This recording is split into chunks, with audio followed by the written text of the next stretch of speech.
So it's already 10 o'clock. I have started the recording and we can start the class. So let me change your chat settings.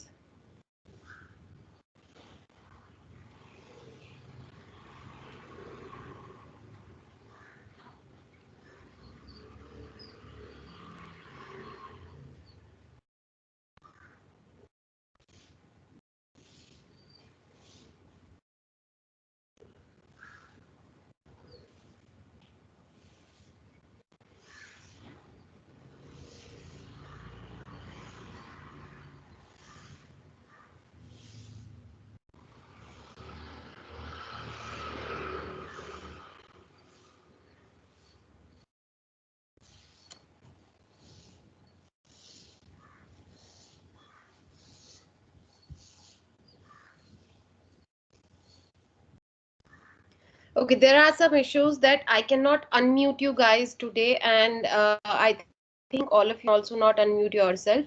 So it's better if you have questions. We have a group on like Teams app.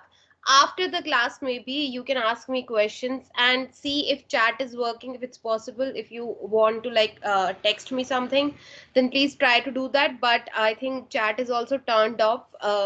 From the Teams app itself. So this is not just my settings. Um, Otherwise, let's just start with the class. And I have shared the screen. So it has been some time, like we are still stretching this whole poetry unit. So today I just want to finish the remaining poets, modern poets, and the last remaining American poet. We were doing T.S. Eliot in the previous class, so let's start with a quick recap what all we have done in T.S. Eliot section, and then we will move towards the uh, W.H. Auden.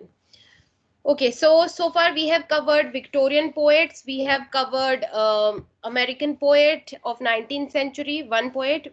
Now we are doing modernist poet, and after this we will do the last American poet in the syllabus. So T.S. Eliot, we read about the idea of modernism. What exactly was modernism? Modernism क्या था उस time पे? किस तरह से world war की वजह से, first world war, second world war and बाकी जो like discoveries, scientific inventions and social changes, social movements जितने भी आ रहे थे, उनकी वजह से जो जो चेंज सोसाइटी में आ रहा था, it was creating this kind of environment where people people were in doubt. They were living in an alienated society. By alienated society I mean कि they were not able to like connect with each other. वो एक दूसरे के साथ connect नहीं कर पा रहे थे लोग जो हैं. So सारे पॉइंट ऑफ व्यू माइंड में रखते हुए एंड मॉडर्निज्म का कॉन्सेप्ट माइंड में रखते हुए focus on T.S. Eliot and see ki how he is different from other modernist poets and what are the major characteristics of his character as a modernist poet. T.S. Eliot की as a poet कौन कौन सी characteristics जो है वो important है या हम उन पे focus कर सकते हैं. Okay.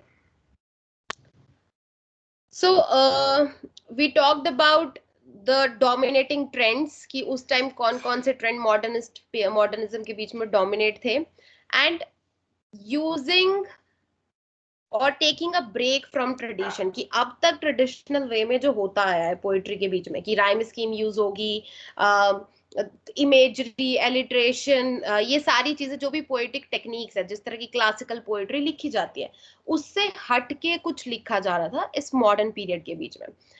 हालांकि टी.एस. इलियट जो है उसका आइडिया ये था कि he was a very well read poet. I mean वो he was born in America but his parents were from England and later on he also settled in England. So this idea of new England, हुआ क्या था कि England के बीच में बहुत सारे लोग जो हैं उन्होंने अमेरिका में जाके अपनी न्यू कॉलोनीज सेटअप करी थी और वहां पे उन लोगों ने न्यू एजुकेशन सिस्टम, अपना लाइक न्यू इंग्लैंड वाली इमेज वहां पे उन लोगों ने बनाने की कोशिश करी थी.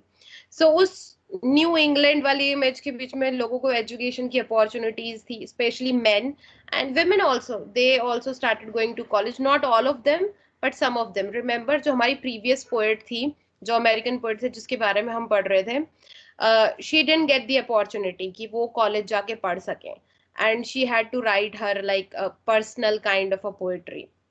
On the other hand, we have T.S. Eliot, जिसको हार्वर्ड जैसी यूनिवर्सिटी में एजुकेशन का मौका मिला, philosophy, he was well read. उसने लाइक सिर्फ इंग्लिश ही नहीं बल्कि उसके अलावा German, French, Italian and Indian, Bhagavad Gita, he was a big fan of Bhagavad Gita. Of course do not feel proud about it कि यहाँ पे हिंदुइज्म से रिलेटेड कुछ है, उसके लिए भगवत गीता सिर्फ एक इंडियन फिलोसफिकल बुक थी। Like we read Bible or other English books just from the philosophical point of view, ऐसा कुछ religious attachment उस चीज के साथ attach ना करें, थोड़ा like rational behavior के साथ उसको देखो कि उसको सिर्फ वो philosophy में interest था। The way they tell कि human beings को अपनी life जीनी चाहिए या दुनिया क्या है, these kind of philosophical questions, that's what he was interested in. He wasn't interested in Indian gods, just to like clarify. So main idea of modernism was that fragmentation and discontinuity, चीजें जो हैं वो fragmented थी, एक whole piece नहीं था। It was, for example, अगर आप लोगों ने modernist art वगैरह कहीं पे देखी हो तो बहुत अलग तरह का like artistic look रहता है। पहले क्या होता था कि अगर आपको घर में टेबल बनाना है तो आप उसको बिल्कुल स्मूथ टेबल, उसके ऊपर फूल पत्ती, वो लकड़ी के ऊपर जो गुदवाए हुए होते हैं उस तरह से, या अगर आप पत्थर का बनवा रहे हैं, मार्बल का, तो उसके ऊपर भी डिजाइन एकदम प्लेन स्मूथ, इस तरह का। But with the coming of like modernist ideas, वो जो जो ट्रेडिशनल आउटलुक था चीजों को देखने का, ट्रेडिशनल माइंडसेट था जो चीजों को देखने का, ऑब्जर्व करने का, वो ब्रेक हो गया। अब instead of having like normal simple rectangle या ट्राइंगल, सॉरी, रेक्टेंगुलर या square table, people are having circular, cubical और पेंटागन शेप, और इवन और भी कितनी शेप्स के बीच में, लाइक सिंपल टेबल से ही इतना चेंज हुआ था। Total architectural change. Same way in poetry, instead of having वो नाइस पोएट्री की, अगर आप में से किसी ने रामायण या रामायण को कभी पढ़ा हो या किसी को पढ़ते हुए सुना हो, there is this way to read Ramayana, उसको उसको पढ़ने का तरीका है। ओके, सो देयर आर दोहे, छंद एंड चौपाई, वो अलग अलग डिवाइडेड है। And there is something else also, I forgot the name.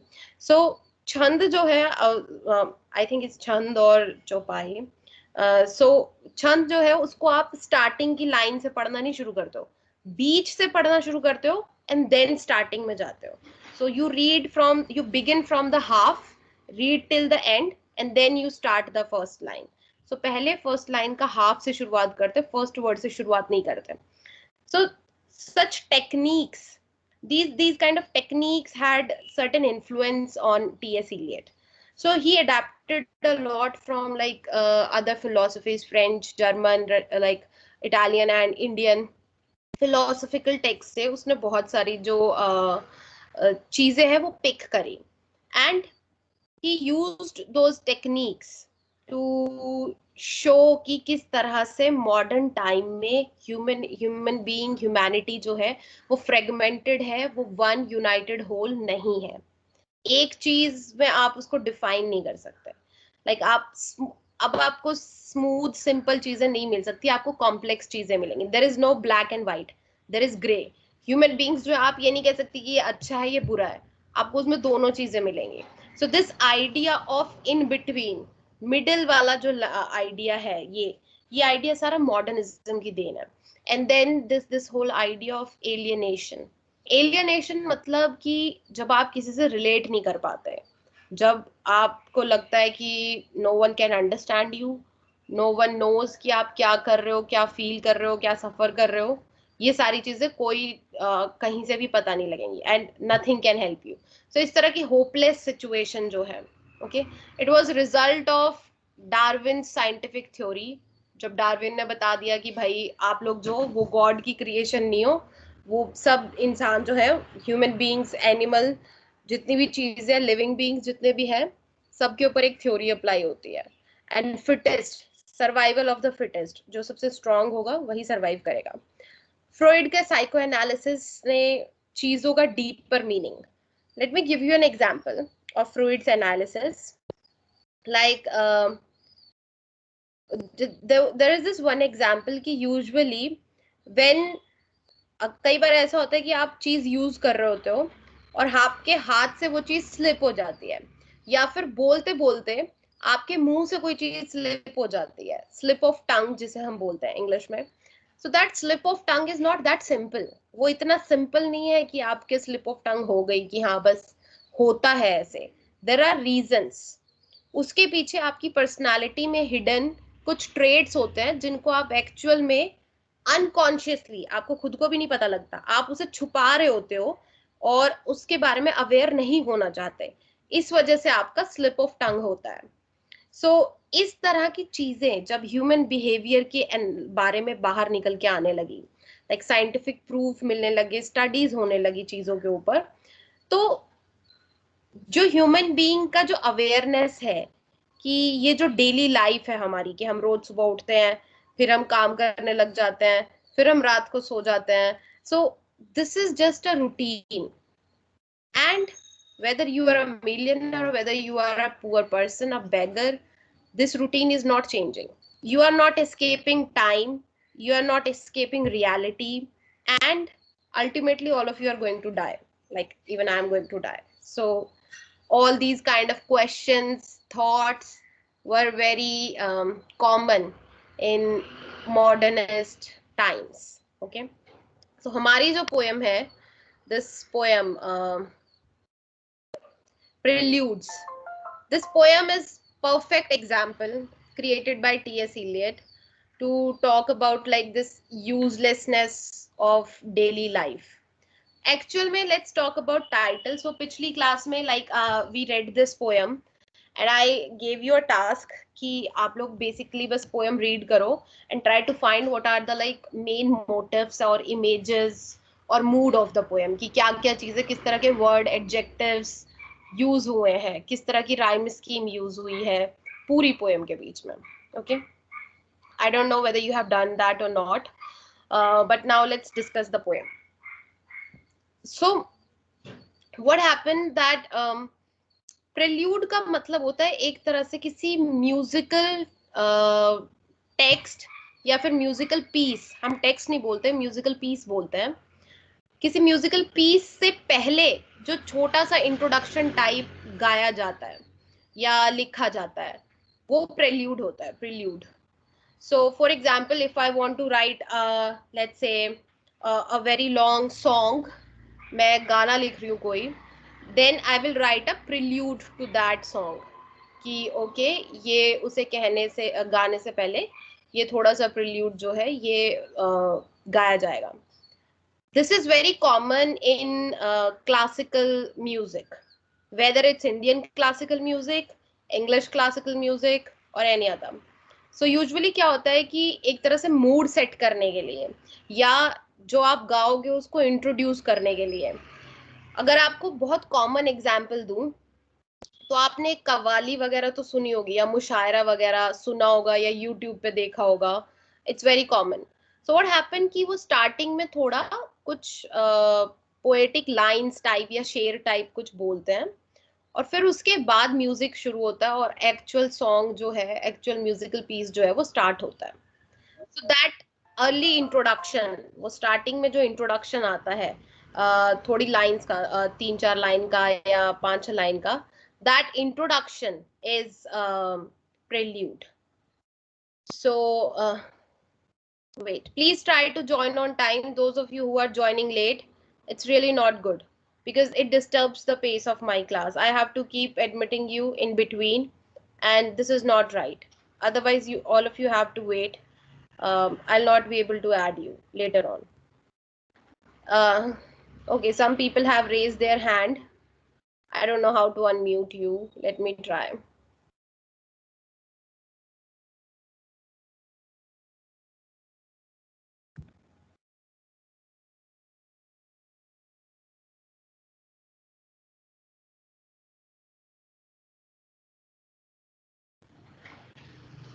Usually this mic option works, but today this is also not working.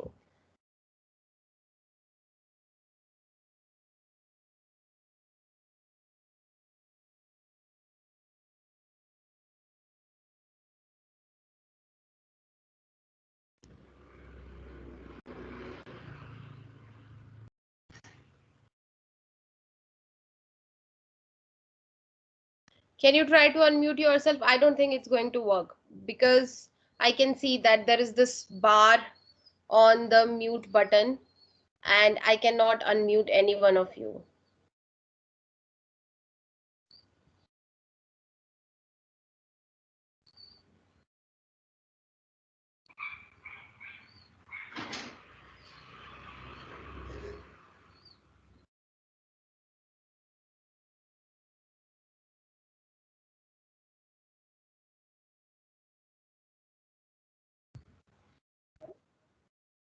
Okay, Bhavna, you try to unmute yourself because I have made you a presenter.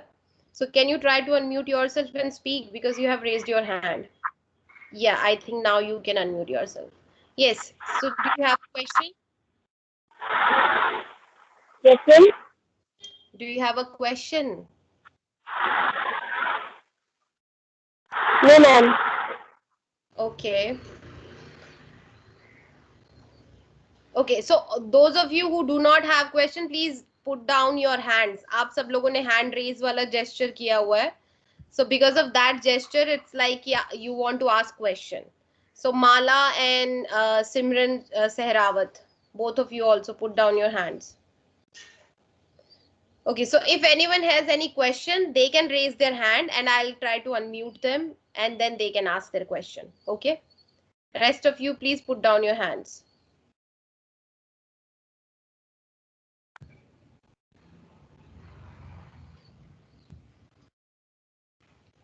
Okay, coming back to this. What was I discussing? I totally forget in between. Yeah, this idea that I totally forgot what I was discussing. I was discussing about preludes. Yeah, so prelude is like introductory paragraph or stanza to any musical piece. So ये जो poems है, ये जो first part, second part, third part, fourth part लिखा हुआ है. This is not like one whole poem. एक पूरी poem की तरह नहीं है. T.S. Eliot ने ये सब अलग-अलग time period में लिखे थे. अलग-अलग ईयर में लिखे थे. एक साल का गैप है 2 या 3 पार्ट्स के बीच में एंड इवन कुछ महीनों का गैप है कुछ पार्ट्स के बीच में.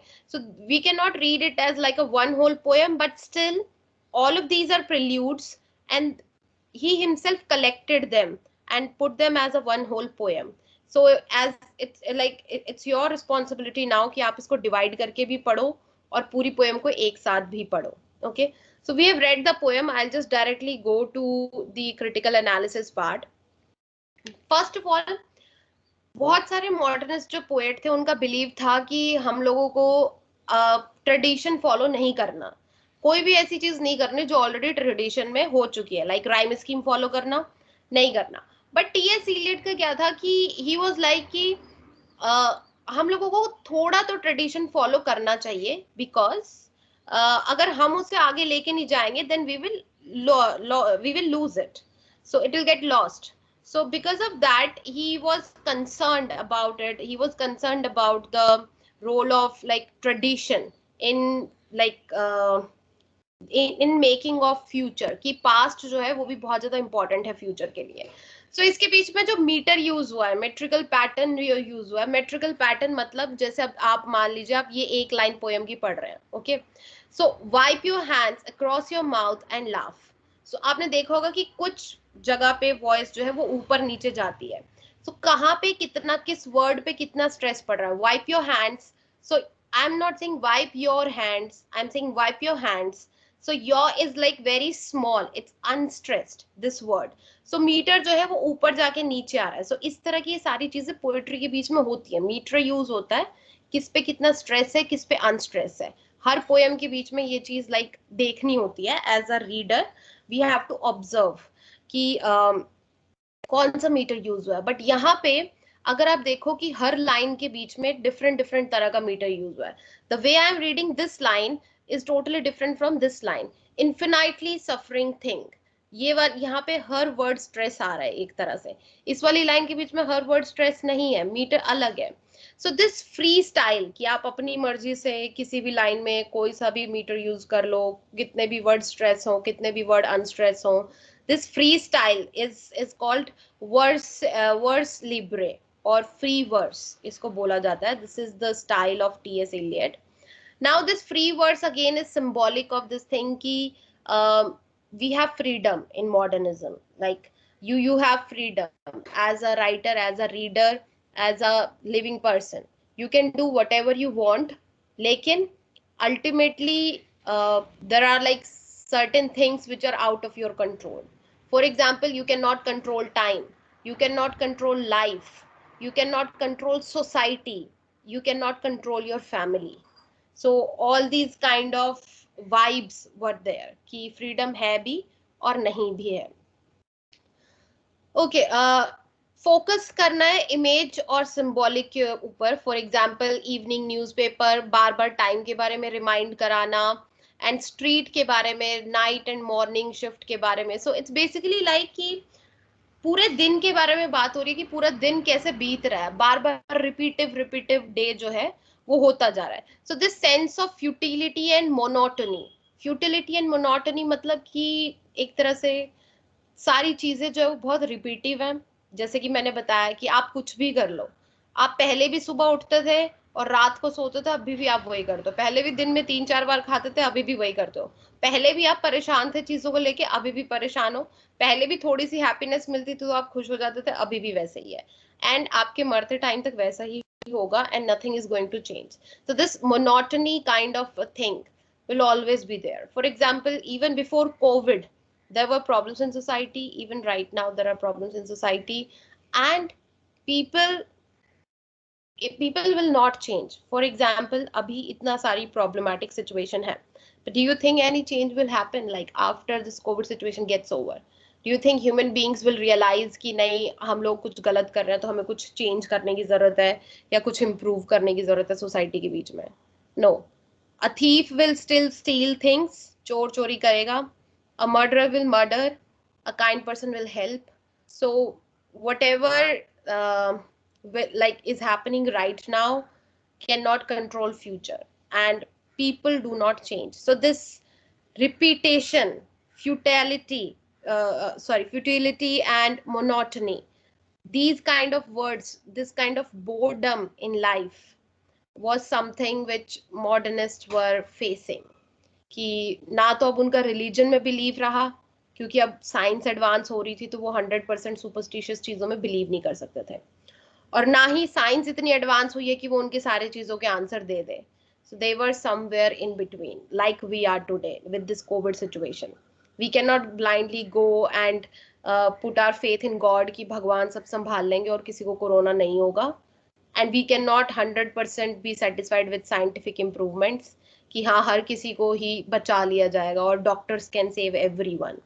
So we are in between, we are in a hopeless situation, and उस होपलेस सिचुएशन के साथ रिपीटेशन अभी भी खत्म नहीं हुआ है। अभी भी you have to earn money, you have to study, you have to live with your family or without your family, and you have to like think about 1,000 or million other things. So this repetition, monotony is the reality. So इसी चीज के बारे में poem के अलग अलग parts के बीच में बात हुई है। I'll skip some part. So जो पहला पार्ट है उसके बीच में मीनिंगलेस डे कि किस तरह से सुबह 6 बजे से लाइक शाम के 6 बजे से शुरुआत हो रही है, एंड इमेजेस ऑफ आइसोलेशन, अकेलेपन की इमेजेस जो है वो दिखाई जा रही हैं फर्स्ट पार्ट के बीच में। अनप्रोडक्टिविटी कि कोई भी चीज जो है वो प्रोड्यूस नहीं हो रही है, इट्स लाइक, और अगर आप प्रोड्यूस कर भी रहे हो तो वो यूजलेस है, उसका कुछ एक्चुअल मीनिंग नहीं है।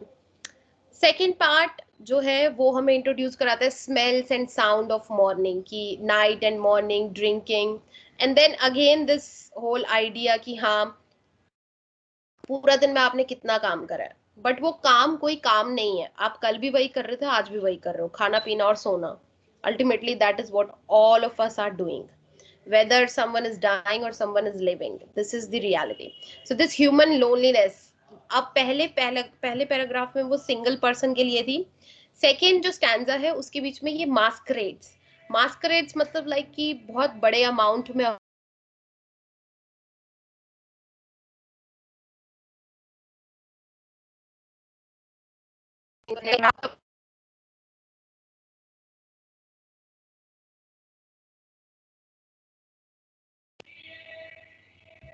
Excuse me.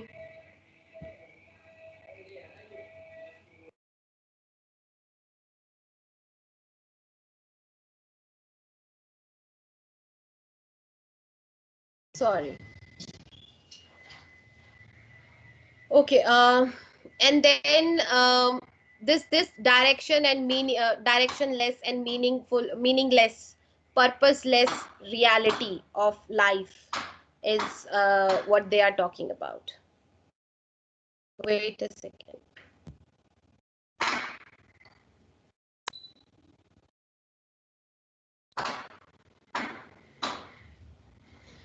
Coming back, third stanza के बीच में भी एक कैरेक्टर दिखाया गया, एक प्रोटैगनिस्ट इंट्रोड्यूस किया गया, किसी इंसान के बारे में बात हो रही है जो सोया नहीं है, रात को ऐसे ही दीवारों की तरफ देख रहा है। एंड मोस्ट प्रोबेबली ये जो प्रोटैगनिस्ट है ये एक विमेन कैरेक्टर है। सो अगेन सड़क स्ट्रीट का जो विजन है वो दिखाया गया है, एंड दिस हैबिचुअल पैटर्न कि बार बार चीजें जो है वो रिपीट हो रही हैं। And then talking about the soul, these philosophical questions कि भाई है क्यों हम यहाँ पे, सारी चीजें क्या क्या है। All this stuff is what they have talked about in these lines. Cycle of existence, repetitive चीजें जो हो रही हैं बार बार, एंड बार बार दिस फीलिंग दैट टाइम चला जा रहा है, टाइम खत्म हो जा रहा है। And again I think all of you must have felt this sense कि जब आपने कॉलेज शुरू किया था, okay, you had expectations and hope like something will change, but आपका कॉलेज खत्म भी हो जाएगा और कुछ भी चेंज नहीं होगा, जैसे पहले थे वैसे ही होगा। And even the feeling which we feel कि नहीं हमने कुछ अचीव किया है, वो फीलिंग भी अगर हम क्लोजली देखें, क्लोजली ऑब्जर्व करें, तो वो भी कोई अचीवमेंट नहीं होती। That achievement is also not fruitful. अगर वो कुछ हुआ भी है तो वो फ्रूटफुल नहीं है, उससे कुछ चेंज नहीं होगा। अल्टीमेटली वो रिपीटेशन जो ह्यूमन लाइफ का है वो चेंज नहीं होगा, वो एग्जिस्टेंस, साइकिल ऑफ एग्जिस्टेंस जो है वो चेंज नहीं होगा। Okay, some images are given here. Basically I have discussed those images कि कौन कौन सी हैं, and you can read about it here. Okay, let me see if there is anything else I like to cover. So all these preludes, like छोटे छोटे part के बीच में, TS Elliot ने अगर वो लिखना चाहता तो वो पूरा कोई म्यूजिकल पीस भी लिख सकता था ना। ये सारे सिर्फ स्टार्टिंग स्टार्टिंग ही क्यों लिखी उन्होंने म्यूजिकल पीसेस की, और उन सबको एक बना के एक पोएम बना दिया है। He could have written a poem or maybe a musical piece, but he has not done that because no completion or no achievement can be achieved, or like no true achievement is possible. So सिर्फ starting है, beginning है चीजों की, लेकिन उनसे कोई escape नहीं है। और अगर आपको अपने मूड के बारे में बात करनी है तो आप बस छोटे छोटे पीसेस में उन मूड्स के बारे में बात कर सकते हो, बट उन सारी चीजों को इकट्ठा करना इज नॉट पॉसिबल एक सिंगल सेंस के बीच में। अनदर एग्जाम्पल, अगर आपने देखा हो कि काफी पहले एक एक फैशन सेंस चला था जिसके बीच में handbags and wallets and dresses, blazers, हर चीज के ऊपर लाइक बहुत सारे ना अलग अलग चीजों का कलेक्शन करके, फोटोज या न्यूज़पेपर्स या अलग अलग चीजों का कलेक्शन करके, और उनसे वो पूरा डिजाइन बनाया जाता था। So instead of using a simple cover और अ प्लेन डिजाइन, या फिर कोई फूल पत्ती वाला नेचुरल डिजाइन यूज करने की बजाय ब्रोकन चीजों का या फ्रेगमेंटेड चीजों का, पीसेस का, अलग अलग चीजों के पीसेस का कलेक्शन करके फैशन सेंस क्रिएट किया गया था। आई एम प्रिटी श्योर आप लोगों ने भी मतलब वो कुछ खरीदा होगा उसके जैसा। हैंड बैग्स बहुत सारे आए थे, एंड काफी सारे फैशन वीक्स वगैरह में भी वो चीज काफी फेमस रही थी। सो दैट फ्रेगमेंटेशन कि वो पीसेस को जोड़ के एक होल बनाया जा सकता है, लेकिन कोई पूरी चीज नहीं बनाई जा सकती, वो रियलिटी नहीं है, वो फिक्शन है फिर। अगर रियलिटी दिखानी है तो वो अलग अलग टुकड़ों को जोड़ के ही बनाई जा सकती है।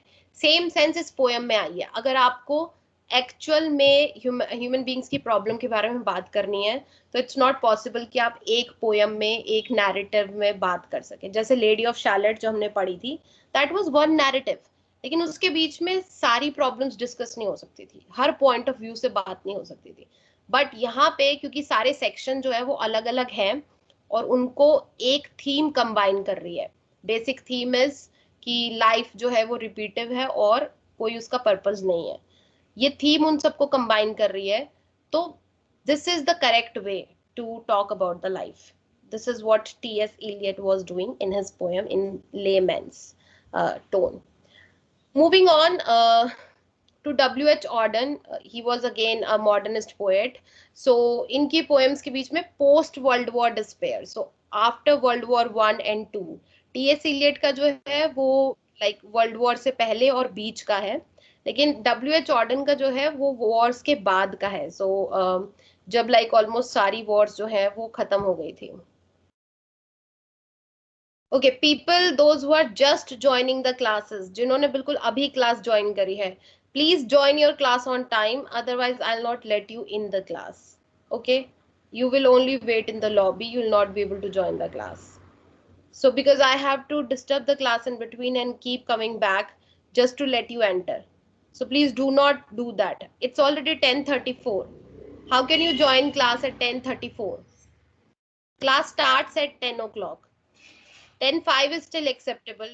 10:10 is acceptable. Look at this. Still people are like joining. Please join your classes on time. बाकी बच्चे जो पहले क्लास ज्वाइन कर लेते हैं वो भी तो लाइक अपना घर काम वगैरह सब साइड रख के तभी क्लास टाइम पे ज्वाइन करने आए हैं ना। सो जो लोग लेट क्लास ज्वाइन कर रहे हैं, what is there like excuse? सुबह उठे नहीं थे?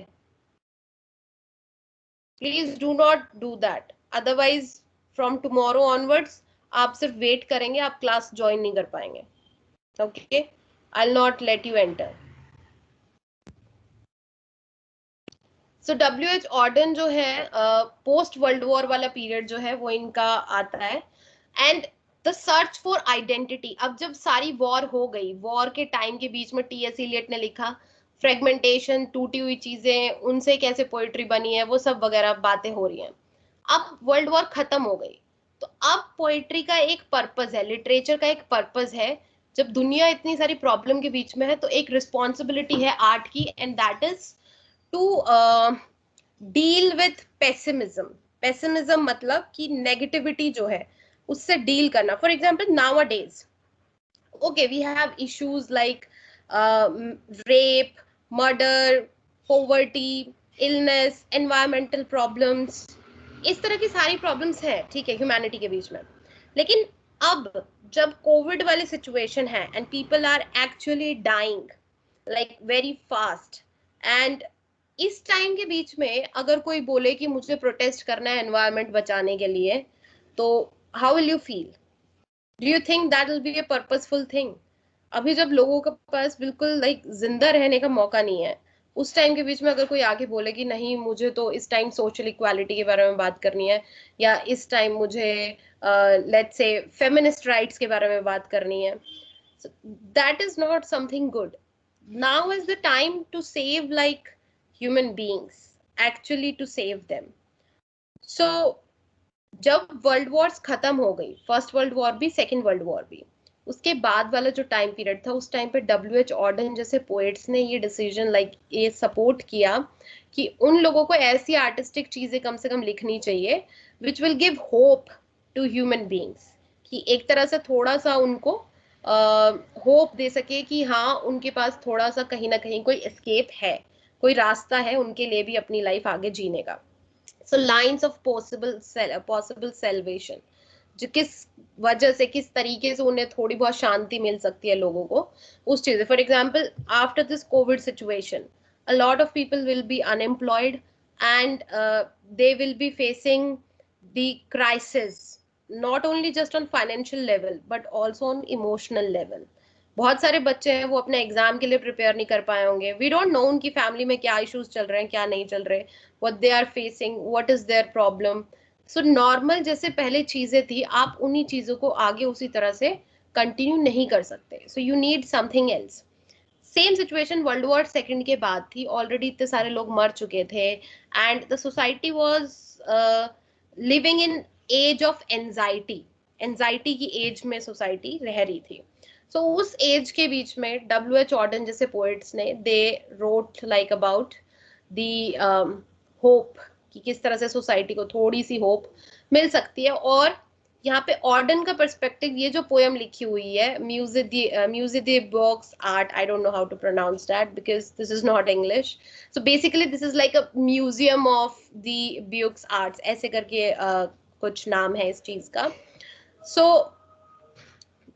This poem is talking about suffering, कि एक्चुअल में सफरिंग होती क्या है, और किस तरह से कोई भी चीज हो, कोई भी टाइम हो, चाहे वॉर का टाइम हो, चाहे वॉर के बाद का टाइम हो, चाहे कोविड का टाइम हो, चाहे कोविड के बाद का टाइम हो, कोई भी सिचुएशन हो, सफरिंग हमेशा रहेगी रहेगी and no one can take away that suffering. So इस चीज को दिखाने के लिए पोयम के बीच में एक एक ग्रीक माइथोलॉजी का एक पीस यूज किया गया है, जिसको बोला गया है इकैरस। इकैरस जो है ग्रीक माइथोलॉजी का एक कैरेक्टर है।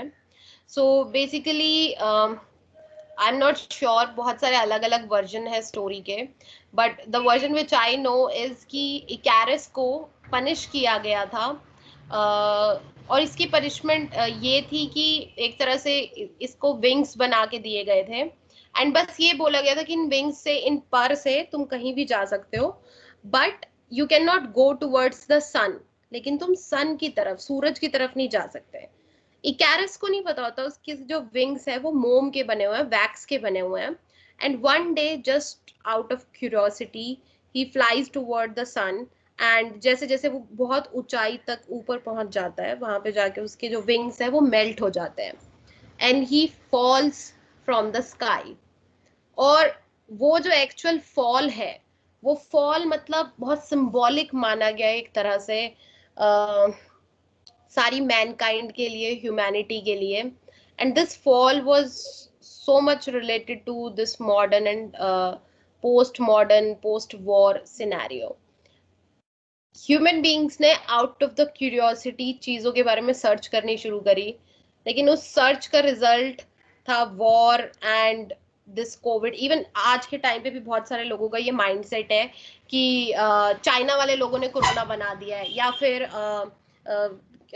फिर ये माइंडसेट है कि ये तो बाहर से लोग आए जा रहे हैं, अमीर लोगों ने कोरोना फैलाया हुआ है, लाइक दैट, एंड गरीब लोग मर रहे हैं। But remember there was this incident की एक न्यूज आई थी कि बहुत सारी, कोई केव है, गुफा, उस गुफा को साइंटिस्ट खोल रहे हैं और उसमें ऐसे वायरसेस और बैक्टीरियाज हैं जो बहुत टाइम से लाइक ढूंढे नहीं गए थे, अननोन स्पीशीज हैं। इस तरह की न्यूज की ह्यूमन बीइंग्स की क्यूरियोसिटी की वजह से, उनकी अटेम्प्ट्स की वजह से, क्योंकि उन्हें ज्यादा चाहिए, ग्रीड की वजह से, क्यूरियोसिटी, ग्रीड, इन सब चीजों की वजह से उनका डिस्ट्रक्शन होता है। So this destruction was applicable to Icarus. तो इकैरस वो चाहता, अगर वो कभी भी उड़ने की, ज्यादा ऊंचा उड़ने की कोशिश ना करता और अगर नीचे नीचे जमीन पे ही उड़ता रहता या सिर्फ आसमान तक उड़ता, तो वो कभी भी नहीं गिरता और हमेशा वो ब्लिसफुल लाइफ जीता। But because he decided to fall like fly till the sun, वो सूरज तक जाने की उसने सोची, तो उसका फॉल हुआ। So this then it's like this poem के बीच में एक इस तरह का बैकग्राउंड है कि पोएट जो है वो एक, और म्यूजियम में पेंटिंग है इकैरस की, गिरते हुए इकैरस की पेंटिंग है, और उस पेंटिंग में सफरिंग दिखाई गई कि हर किसी को इकैरस से सिंपैथी थी, जब वो नीचे गिर रहा था, उसका फॉल हो रहा था, सूरज को भी सिंपैथी थी, बट सूरज की जो गर्मी है वो खुद से कम नहीं कर सकता था, जितनी सफरिंग उसको मिलनी थी उतनी सफरिंग उसको मिलनी ही थी, and no one can understand that suffering better than Icarus. जिसको एक्चुअल में प्रॉब्लम हो रही थी, उससे ज्यादा कोई और उस सफरिंग के बारे में जान नहीं सकता। So this stanza itself is like very interesting, In Bruegel's Icarus, for instance, how everything turns away quite leisurely from the disaster.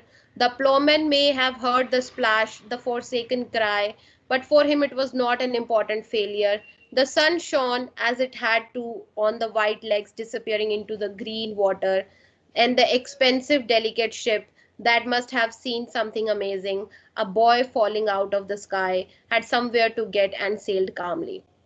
So basically it's a description कि इकारस जो है वो आसमान से गिर रहा है, लेकिन प्लॉगमैन यानी कि जो खेती करने वाला एक तरह से जो इंसान है, या फिर फिशिंग से रिलेटेड भी है ये टर्म. सो जो लोग अपना नॉर्मल डेली काम कर रहे हैं उन्होंने देखा, उन्होंने उसकी चीख भी सुनी, लेकिन उनके मतलब की चीज नहीं थी. So like right now people are dying because of COVID. We know about the situation but we can not do anything at all because ठीक है ये तो होता है, सफरिंग तो होती ही है. एंड देन एक शिप है जो जा रहा है, उस शिप वाले लोगों ने भी देखा कि वो पानी में गिरा, एक यंग बॉय लड़का जो है वो आसमान से गिरा है, लेकिन no one can do anything because उन्हें भी अपने रास्ते जाना है. So like today situation, we know, like we hear these calls ki that relative had died or some friend had died or their friend's relative had died, uh, but we are continuing with our own life. I'm coming here to teach, you are here to learn, and you have to prepare for your exam, I have to prepare for my things. So life is continue, we cannot do anything about it.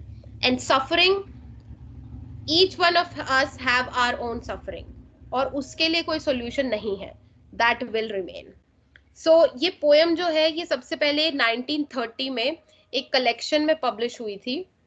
Poet ने खुद से poems का collection करके publish करी थी, उसके बीच में publish हुई थी.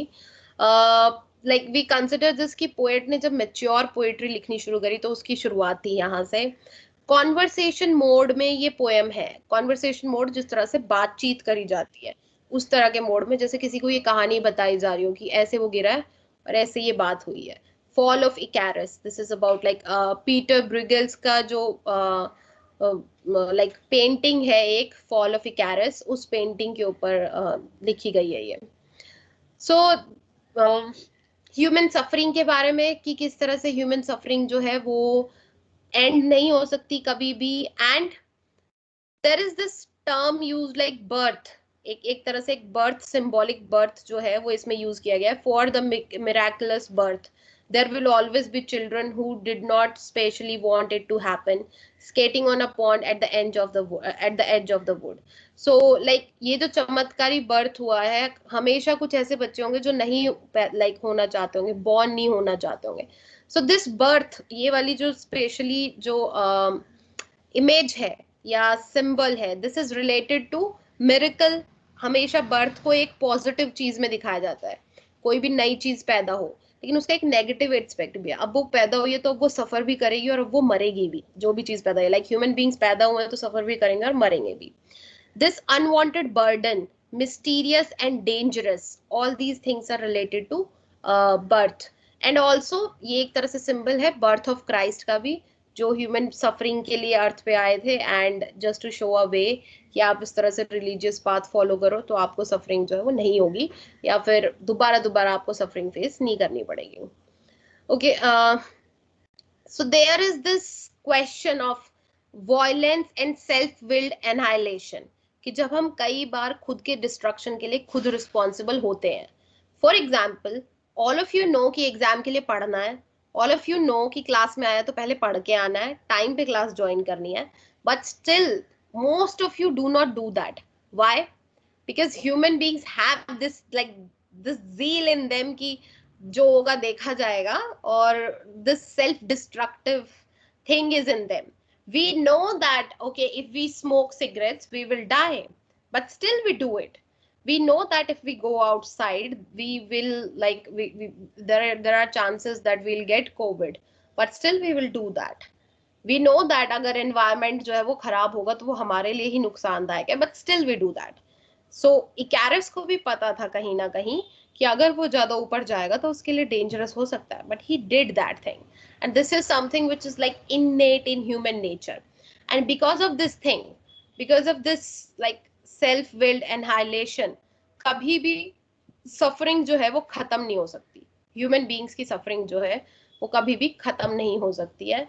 And self absorption of life and lack of identification with individual acts and individual suffering. So poem की जो last two line है, something amazing, a boy falling out of the sky had somewhere to get to and sail calmly on. So basically it's like describing कि हर individual का अपना act है, अपनी suffering है, हर इंसान की अपनी सफरिंग है, अपनी मुसीबतें हैं, अपनी प्रॉब्लम्स हैं, और वो किसी और के साथ आइडेंटिफाई नहीं कर सकते, और ना ही कोई आपकी प्रॉब्लम आपके लिए सॉल्व कर सकता है. You have to do it for yourself. So personal suffering versus like is kind of a juxtaposition, एक तरह से एक कंपैरिजन क्रिएट करा गया है, दो चीजों को एक साथ रखा गया है. Individualized personal suffering and the drift of surrounding life by examining Bruegel's painting titled Fall of Icarus. So painting जो है उसके बारे में बात हो रही है, लेकिन उस painting के थ्रू normal human life के बारे में बात हो रही है.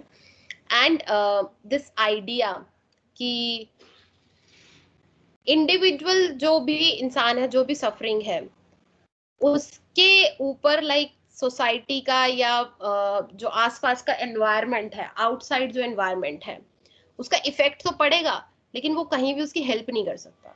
For example, whatever you are feeling, उसका हवा, पानी या बाहर की चीजों पे, या आप सोचोगे कि दुनिया रुक जाए just because someone very close to has died, or maybe just because you are not feeling like living anymore, that is not going to happen.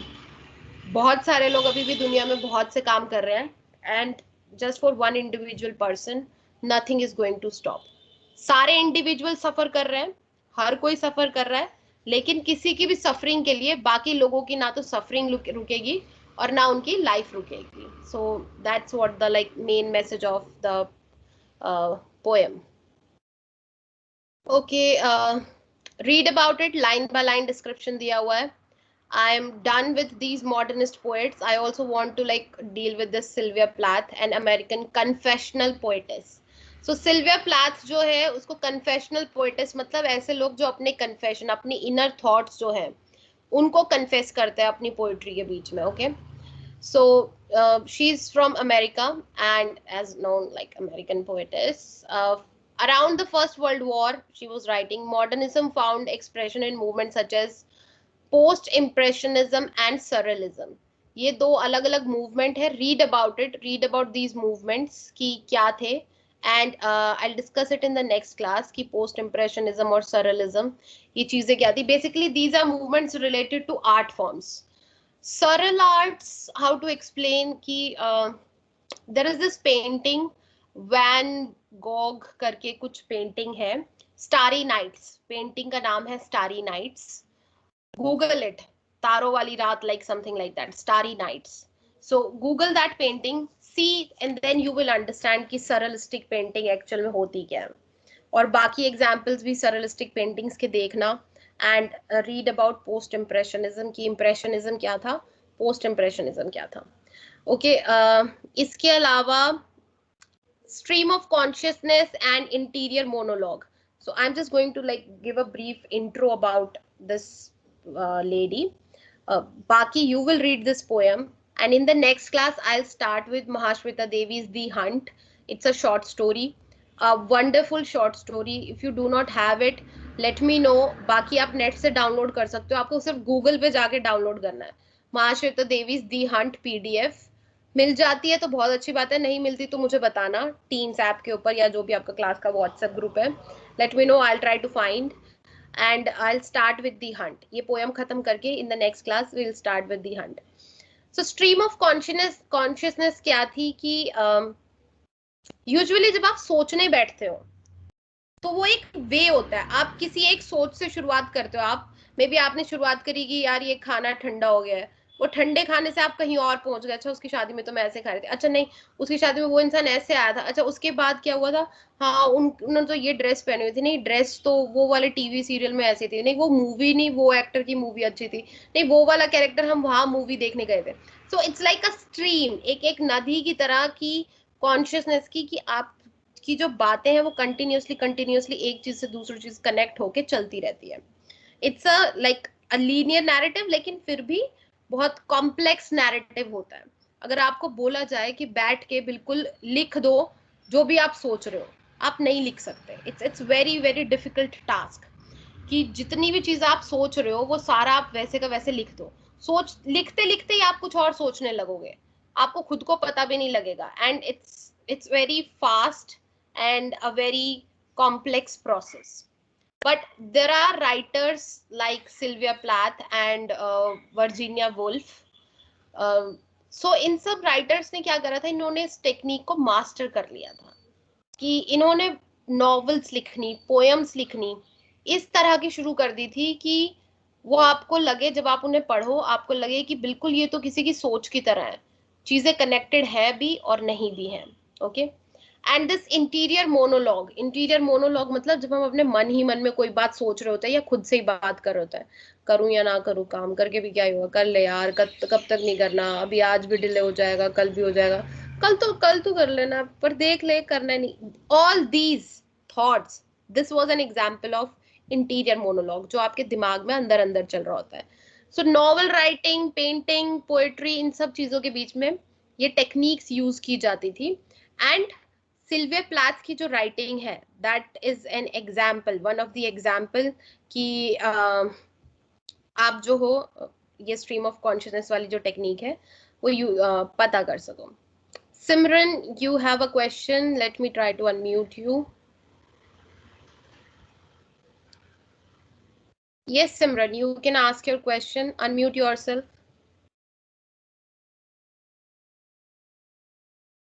You have raised your hand. So do you have a question?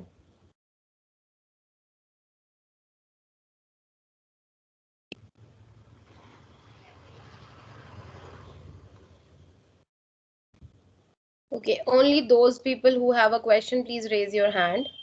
Rest of you, lower it down. Ma'am एक बार starting का बता दो। Starting dear what? Sylvia Plath की starting या फिर जो पिछली poem थी वो? मैम पिछली पोएम का बता दो एक बार। कौन सी वाली? मैम जो हमारा स्टार्ट हुआ था ना क्लास, वे मैंने अटेंड नहीं की थी। Dear, then that's really not right. You know, recordings are available. Try to find the recordings. Okay. It's really not a good thing to ask कि आपने अगर कुछ मिस किया था, so I cannot repeat that. The recordings are available. Go back and find your recordings. Okay, Yeah, ma'am. someone else. It's okay. It's okay. Don't feel sorry. It's okay. All of us are like learning here. Okay, ma'am. Yes. Yashwind, do you have a question?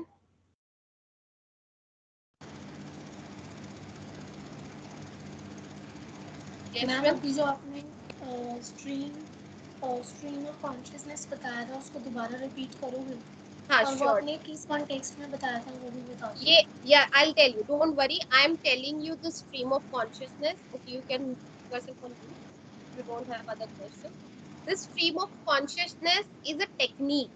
जो चीजें लिखने के लिए technique use करी जाती है। For example, ऊपर वाली पोएट्री जो हमने पोएम पढ़ी, उसके बीच में T.S.. Elliot and W.H. Orton दोनों पोएट्री के बीच में कुछ कुछ एक्सपेरिमेंट्स कर रहे हैं। Okay, like T.S.. इलियट ने बोला कि वो ट्रेडिशन थोड़ा फॉलो करेंगे एंड थोड़ी मॉडर्निस्ट टेक्निक फॉलो करेंगे, अलग अलग लैंग्वेज, म्यूजिकल प्रेल्यूड्स उन्होंने यूज करे, कि फ्रेगमेंटेशन यूज किया। W.H. Auden he like picked up a myth from Greek mythology and he decided कि वो traditional way में poem लिखेंगे।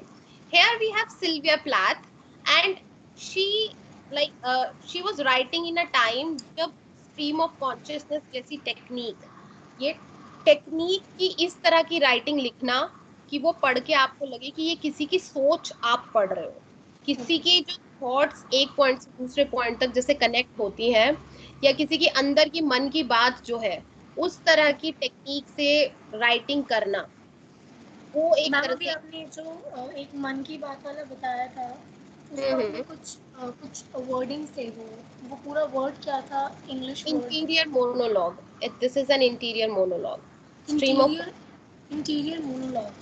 yeah, it's written here, you can see on the screen. Ma'am Stream of I cannot see the screen actually. You cannot see the screen, why?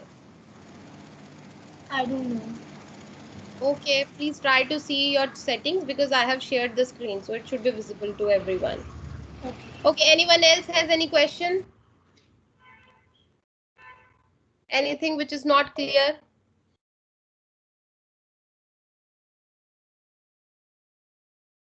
Bhavna, do you have a question? Okay, let me.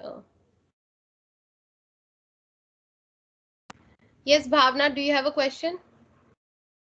Yes, ma'am. Yes, Bhavna, ask. Ma'am Mahasweta Devi ji के बारे में हमें क्या पढ़ना है? महाश्वेता देवी की short story है दी Hunt. वो शॉर्ट स्टोरी हम अगली क्लास में पढ़नी शुरू करेंगे। ये सिल्विया प्लैथ वाली जो पोयम है, ये पोयम आप लोग पढ़ के आना। आई will and this poem, it's a very short poem.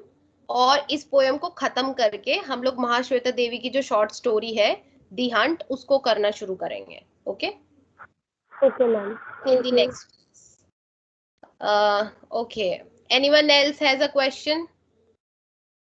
Samreen, right, that's the name. Yes, Samreen, do you have a question?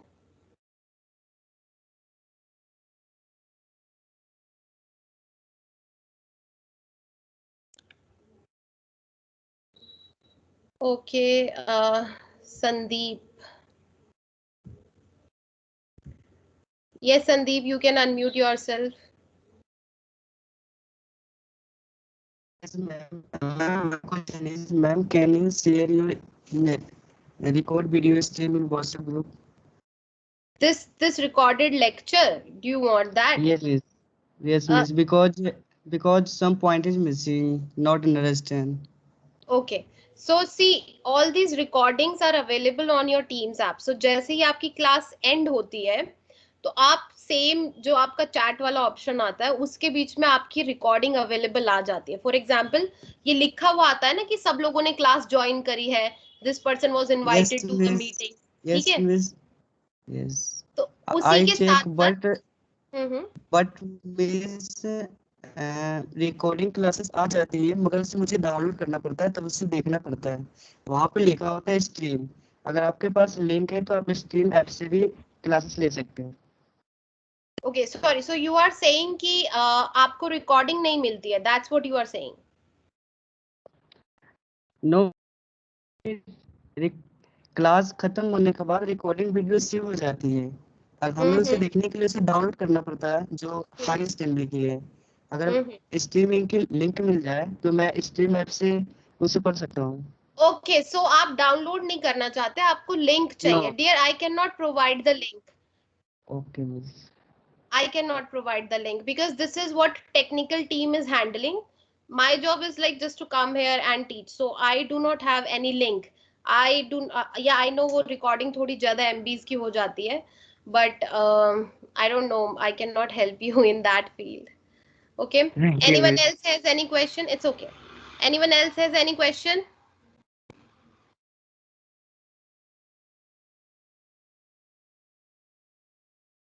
Okay, no questions. Then please go back. Read about Sylvia Plath. Last उनकी poem है, and Mahasweta देवी की दी Hunt जो short story है उसके बारे में पढ़ के आना। गूगल कर लेना, ना मिले तो, and read about it. Short story PDF मिल जाए तो बहुत अच्छी बात है। Please read the PDF. It's a wonderful, wonderful short story, and you'll really enjoy it. I remember when my teacher taught that short story to me in the class, like whole class was silent.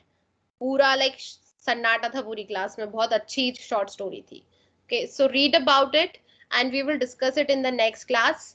I will end the poetry unit and we will begin the short story, और फिर उसके बाद हमारे सिर्फ novel रह जाएगी, Jane Eyre, and we will do that also. Okay, so see you all in the next class.